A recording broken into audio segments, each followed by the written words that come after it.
केंद्रीय महासचिव आजसू मौलाना नजरुल हसन हाशमी मेरे साथ जुड़ेंगे। झारखंड में जो अल्पसंख्यकों की कुछ प्रमुख समस्याएं और मुद्दे हैं उन पर बात करेंगे।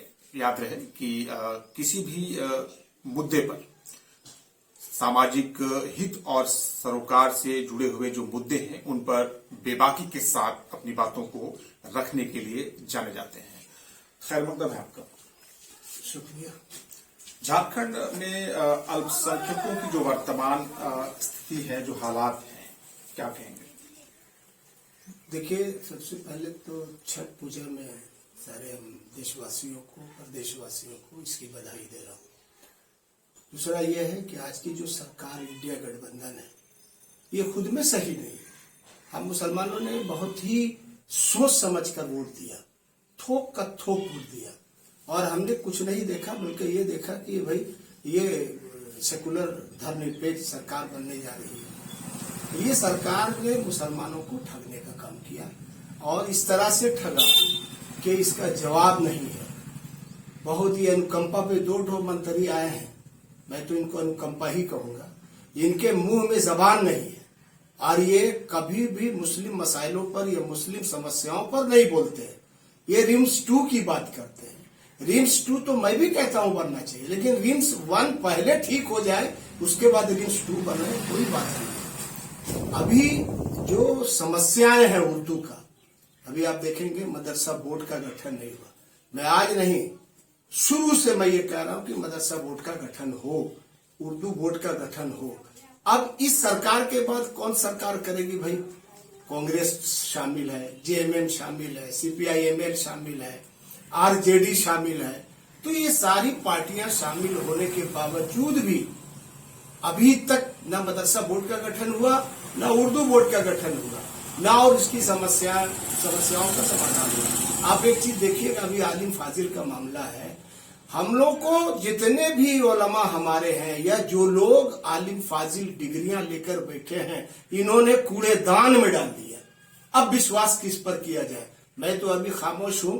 छठ पूजा के बाद मैं इस पर आंदोलन करूंगा और मैं अपने जितने लोग हैं झारखंड वासी या देशवासियों से मैं अपील करूंगा कि आप सारे लोग एकजुट हों और इसके लिए हम लोग को एहतजाज करना पड़ेगा और इस लोकतंत्र ढांचे को मजबूत करने के लिए हमें आगे आना पड़ेगा। हम मुंह देखकर नहीं काम करेंगे। हम सिर्फ देखते हैं वो मुसलमान मंत्री है, वो मुसलमान मंत्री है। अरे भैया, मंत्री इसीलिए तो तुमको बनाया गया कि तुम मुसलमानों की समस्याओं पर बोलो, लेकिन ये कुछ नहीं बोलते हैं। ये सब दलाली करते हैं। ये दलाल मंत्री लोग बैठे हुए हैं। मैं तो कहता हूं कि डिबेट पर आके बैठिए, अपनी कुर्सी को बचाने के लिए आप काम कर रहे हैं। आप क्यों नहीं हम सरकार को बोलते हैं भाई कि हमने हमारे 18% मुसलमानों को ठगने का जो काम सरकार कर रही है, आप क्यों ठग रहे हैं? दूसरी बात यह है कि जो मैया सम्मान योजना की बात है, अभी आप देखिएगा इसमें भी ठगे जा रहे हैं। मेरी माँ बहनें सब ठगी जा रही हैं। इन्होंने कहा पहले कि हम मैया सम्मान योजना देंगे, 1000 देंगे, फिर 2500 देंगे। इन्होंने कुछ दिया, लेकिन उसमें कुछ लोगों को इन्होंने छांट दिया। तो भैया, जिसको आपने छांटा उसका पहले वेरिफिकेशन काहे नहीं किया? और अगर आपने वेरिफिकेशन नहीं किया तो बगैर वेरिफिकेशन किए आपने उसको दे दिया।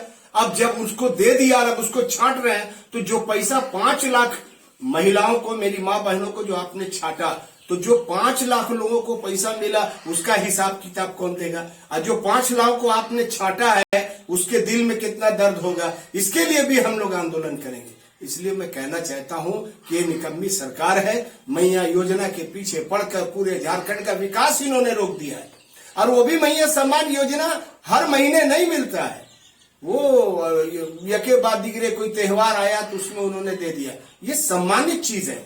मैं सम्मान करता हूं कि मेरी माँ बहनों के लिए मैया सम्मान योजना लाया गया, मैं इसका सम्मान करता हूं। लेकिन सारा विकास रुक गया और सारा विकास रुक गया, कोई विकास नहीं हो रहा। सारे लोग जितने मुखिया झारखंड के हैं इस समय, सारे मुखिया तराय तराय कर रहे हैं। किसी के पास फंडिंग नहीं है, कोई विकास नहीं हो रहा है। तो फिर आपने मुखिया क्यों बना भाई? चुनाव क्यों हुआ? इन सारे मुद्दों को लेकर मैं कहना चाहता हूं सरकार से कि सरकार इस पर इसको गंभीरता से ले, और गंभीरता से लेने के बाद झारखंड की जो समस्याएं हैं जो आलिम फाजिल का जो समस्या है, हम मुसलमानों का ठगने का काम नहीं करें, मुसलमानों को तेजपत्ता की तरह इस्तेमाल न करें। मुसलमान तेजपत्ता की तरह अब इस्तेमाल होने वाला नहीं है। मुसलमान हर बातों को समझ गए। कुछ चार जो लोग हैं जो उनके खाते हैं वो उन्हीं के पीछे तबाह हैं, उनको भी मैं आग्रह करूंगा कि वो भी सामने आए और सामने आकर जो सही बात है उसको बोलने की कोशिश करें। क्योंकि सरकार, आप सरकार को बोलिए, सरकार को बताइए, आप सरकार को कुछ बताते नहीं है या सरकार को समझना नहीं चाहती है। क्यों नहीं सरकार सर्वे कराती है? क्यों नहीं सरकार मुसलमानों का या देशवासियों का या प्रदेशवासियों का समस्याओं को समझना चाहती है? इन सारे शब्दों के साथ मैं ये कहूंगा कि हेमंत सरकार होश में आए। अगर आलिम फाजिल पर उन्होंने नहीं सही से डिसीजन लिया तो उग्र आंदोलन होगा, और उग्र आंदोलन होगा तो मैं आपको कह रहा हूं कि ये सरकार बहुत ज्यादा दिन के लिए नहीं है। आई लव मोहम्मद पर आपकी प्रतिक्रिया चाहेंगे? देखिए, आई विवाद जो हुआ, देखिए, आई लव मोहम्मद सल्लल्लाहु अलैहि वसल्लम, ये हमारे सारे नबियों के सरदार, अल्लाह ने इनको रहमतुल्लिल आलमीन बनाकर भेजा। आई लव बोलने में दिक्कत क्या है? हम आई लव राम भी बोल सकते हैं, आई लव कृष्ण भी बोल सकते हैं, आई लव देवी देवता भी बोल सकते हैं, आई लव मोहम्मद सल्लल्लाहु अलैहि वसल्लम भी बोल सकते हैं। इस पर किसी को आपत्ति नहीं होना चाहिए। लेकिन जो लोग इस पर आपत्ति कर रहे हैं उनको भी जवाब देना होगा, क्योंकि देश के हिंदू भी इस बात को समझ रहे हैं कि ये बेवजह का विषय है। ये विकास नहीं कर रहे हैं, आई लव मोहम्मद सल्लल्लाहु अलैहि वसल्लम पर विरोध कर रहे हैं और ये दर्शाना चाहते हैं कि हम हिटलर की तरह सरकार चलाना चाहते हैं। हिटलर वाला सरकार चलने वाली नहीं है, क्योंकि देशवासी, भारत के जो भी हिंदू मुस्लिम सिख ईसाई हैं, देश के लिए मर मिटेंगे।